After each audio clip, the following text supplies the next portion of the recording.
What if I told you the secret to saving our planet isn't just about planting more trees, but about fixing a fundamental, hidden flaw in our economy? Well, today we're diving into a pretty radical idea that in order to rewild the Earth, we might just have to rewild our economic system first. I mean, think about it. We live in this age of unbelievable technological progress and wealth creation. And yet, extreme poverty hangs on, and our planet's life support systems are blinking red. So, what gives? According to ecologist and economist Peter Smith, this isn't some unfortunate accident. He says it's the direct result of a hidden defect baked right into our economic DNA. So here's our game plan for this explainer. We're going to follow Smith's argument all the way through. First, we'll diagnose this hidden defect. Then we'll see its devastating impact on nature and explore the proposed solution. After that, we'll look at what this could mean for rewilding, for global peace, and what it would look like to rewild our entire economy. Our guide through all of this is Peter Smith. He's a conservationist who has spent decades on the front lines of rewilding. So this is not just theory for him. And his core idea is captured perfectly in this quote: that our relationship with nature, and maybe even with each other, fundamentally broke the moment the commons became private property for a select few. All right, let's dive into our first section. Smith has a name for the problem. He calls it the tragedy of the privates, which is a pretty clever twist on that old idea of the tragedy of the commons. He's basically arguing that our economic system has this built-in flaw that actually rewards exploitation more than it rewards creation. So he breaks the economy down into these two competing cultures. On one side, you have the producers. These are the workers, the innovators, the entrepreneurs, the people who actually create new wealth. But on the other side, you have the predators. They don't create anything. Instead, they just extract wealth by monopolizing access to natural resources. So what is the prize these two cultures are fighting over? It's something called economic rent. And no, we're not talking about what you pay your landlord every month. Think of it this way. A piece of land in the heart of a city is incredibly valuable. But why? Not because of anything the owner did, but because of the community, the roads, the schools, the businesses all around it. That value, the unearned value created by society and nature, is economic rent. Okay, so let's move on and see how this abstract idea has a very real, very destructive impact on the natural world. This is where the theory hits the dirt. Literally.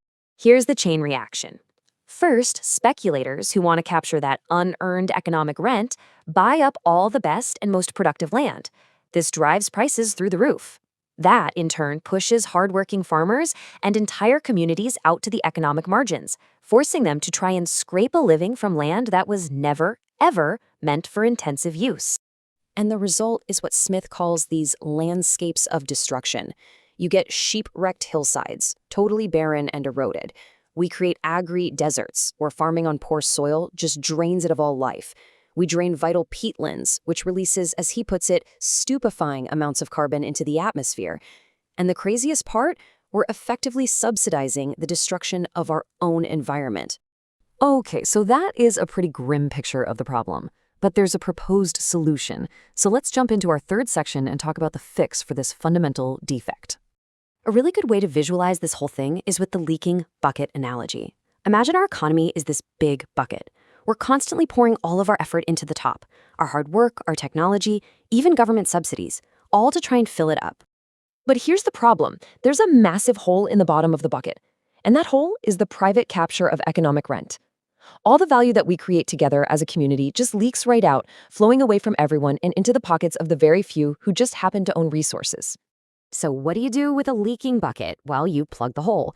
And the proposed plug is something called a land value tax, or LVT. The whole idea is for the community to reclaim that unearned value, which allows the wealth we all generate to finally stay in the bucket and nourish society and nature.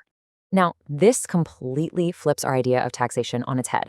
Instead of taxing things we actually want more of, like jobs, profits, and new buildings, an LVT shifts the burden.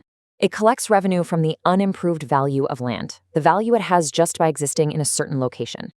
And here's the crucial question that always comes up. Won't landlords just pass this on to tenants in the form of higher rent? The answer is no, and here's why. A landlord is already charging the absolute maximum the market will allow. The LVT is a tax on their unearned income, the value of the location itself. They can't just invent more rent out of thin air because of the tax. So let's imagine we've actually done this. We've plugged the leak in the bucket. What happens next? Well, this is where it gets really exciting. Let's move to our fourth section and see how removing that destructive economic pressure can unleash the power of nature itself.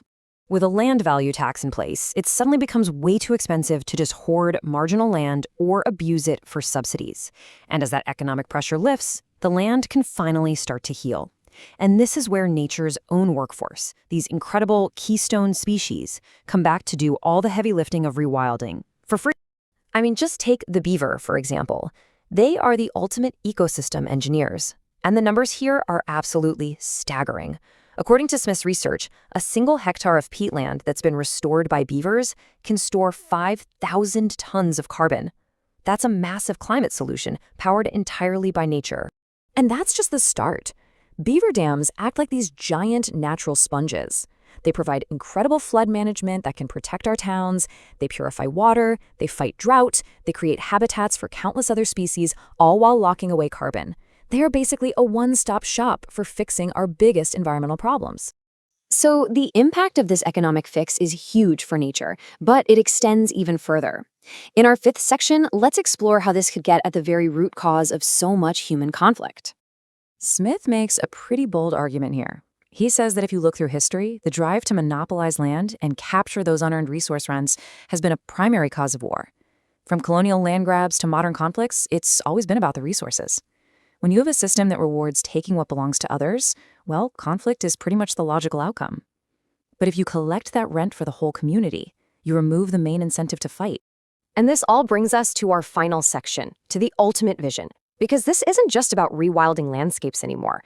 It's about rewilding our entire economic system. And this final quote from Peter Smith really just says it all.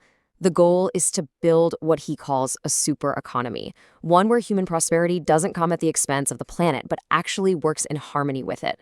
Fixing that hidden defect in our economy lets us heal the rift not only between us and nature, but between each other.